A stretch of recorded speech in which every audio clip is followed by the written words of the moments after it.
The explosive charge, typically in the range of 350 to 450 grams, though this varied across production batches, was molded into the approximate shape and size of a lump of coal appropriate to the type being used at the target depot. This was not a trivial undertaking.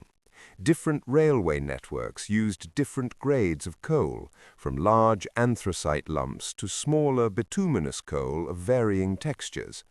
The devices had to match the local supply as closely as possible, which meant that agents or resistance contacts responsible for introducing the coal bombs needed to provide samples of the type of coal being used at the target depot.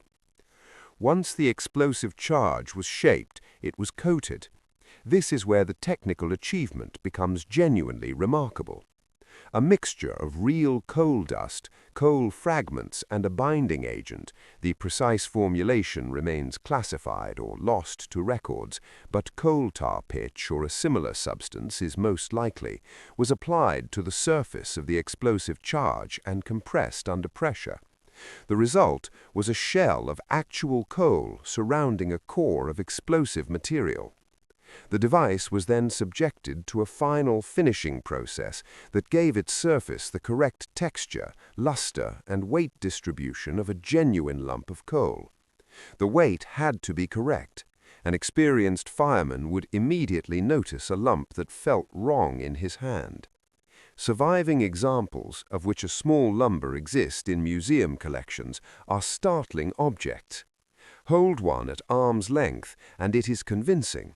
Bring it closer, and the disguise holds. The coal dust coating, compressed and set, catches light exactly as real coal does. There are no obvious seams or joins. The device does not rattle. In a coal tender containing perhaps 20 tons of fuel, surrounded by thousands of genuine lumps of identical appearance, it was effectively undetectable by any practical means available to a German railway worker in 1943. Once in the firebox, the heat would ignite the coal dust coating, which, being real coal, burned naturally and without unusual visual effect before reaching the explosive core. The detonation that followed was sufficient, in combination with the pressure already present in a working locomotive boiler, to rupture the boiler completely. A locomotive boiler operating at its working pressure of roughly 15 to 16 atmospheres, comparable to having roughly 225 pounds per square inch pressing outward against every square centimeter of metal, does not survive even a modest explosive event inside the firebox. The boiler casing fractures, steam and boiling water escape catastrophically. The locomotive is destroyed beyond any rapid field repair. The crew, almost certainly, does not survive. If you are finding this interesting, a quick subscribe helps more than you know. The coal bombs were manufactured in Britain and transported to resistance networks and SOE agents across occupied Europe through a variety of channels, by sea to neutral countries, by air to resistance groups, or via the established courier networks that the SOE maintained at considerable risk throughout the occupation.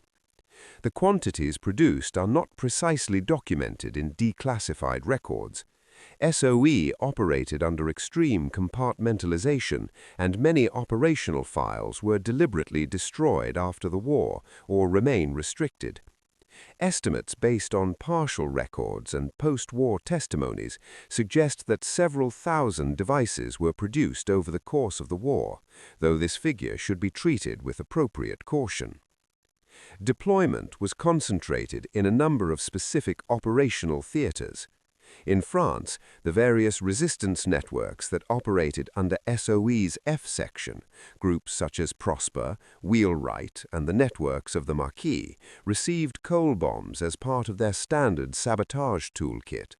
In Poland, where the Home Army, the Armia Krajowa, maintained one of the largest and most operationally sophisticated resistance movements in occupied Europe, the devices saw considerable use against the supply lines running east to the Eastern Front. In Yugoslavia, the partisan movements led by Josip Tito received supplies including explosive coal through the SOE missions that operated in the region from 1943 onwards. The operational method was straightforward in conception and extraordinarily dangerous in execution. A resistance operative, frequently a local railway worker, a coal mine employee, or someone with legitimate access to a coaling depot, would introduce one or more devices into the coal supply destined for German military locomotives. The timing of any subsequent detonation was entirely unpredictable. A device introduced at a coaling stop might sit in a tender for hours or even days before being shoveled into a firebox. The locomotive might be stationary when it detonated, destroying the engine but sparing the crew. It might be on a main line at speed with a supply train behind it. It might be crossing a bridge. The chaos was, in a sense, the point. The devices were instruments not merely of material destruction, but of psychological disruption.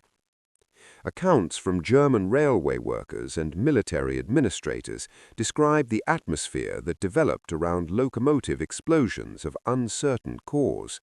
An engine that blew up on a siding could, in principle, be attributed to mechanical failure or poor maintenance, but when boiler explosions began occurring with a frequency that exceeded any plausible rate of mechanical failure, the implications were uncomfortable. German railway administrators were, by all accounts, already under severe pressure from the military demands on the network. The introduction of an apparently random destructive element into their fuel supply created a form of anxiety that material damage alone cannot fully account for.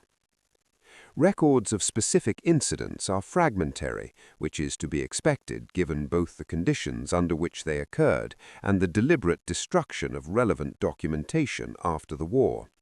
What is documented in surviving SOE files and post-war debriefings of resistance operatives is a pattern of locomotive losses across the French, Belgian, Dutch, Polish, and Yugoslav networks that correlates with periods of intensified SOE supply operations. Whether every incident attributed to explosive coal was genuinely caused by a coal bomb, or whether some were the result of mechanical failure or conventional sabotage, cannot always be established with certainty at this remove. The Americans developed their own version. The Office of Strategic Services, the OSS, the American equivalent of SOE, produced what they called coal torpedoes, which followed broadly similar principles but differed in some details of construction. The American version tended to use a slightly different explosive formulation and a somewhat cruder coal dust coating, though this is partly a reflection of the different production environments and supply chains available to the two organizations. OSS operational records suggest that coal torpedoes were used primarily in the Pacific theater as well as in Europe, particularly against Japanese supply lines in occupied China and Southeast Asia, where rail infrastructure played a similarly critical logistical role. The German response to the threat posed by coal bombs was, by the standards of the occupation, relatively limited in its effectiveness. The fundamental problem was one of scale. Screening every ton of coal entering the German military rail system for disguised explosives was not practically achievable with 1940s technology. Metal detectors were of no use. The devices contained no ferrous metal components. X-ray equipment capable of penetrating a lump of coal was not available in the field. The only practical method of detection was visual and tactile inspection, which for a sufficiently well-made device was insufficient. German security services did eventually issue warnings and procedures to railway workers and coaling depot staff, instructing them to examine coal supplies for anomalies and to report any lumps that seemed unusual in weight, texture, or appearance. Some railway depots apparently instituted a policy of wetting coal before use, on the theory that the explosive core might react differently to moisture than genuine coal, though whether this had any practical effect on well-made devices is doubtful. The fundamental asymmetry of the problem, that the saboteur needed only to make a convincing device, whilst the defender needed to find it among millions of genuine lumps, was something that administrative procedures could not overcome. It is worth placing the coal bomb in the broader context of SOE's extraordinary range of improvised and concealed weapons. Station 9 was responsible for a remarkable collection of devices, from the well-rod silent pistol to explosive rats, packages of plastic explosive disguised as dead rats intended to be placed in coal supplies and detonated by the heat of a boiler or furnace. The explosive rat was, in the event, more celebrated in concept than in practice. A consignment was intercepted by German security services early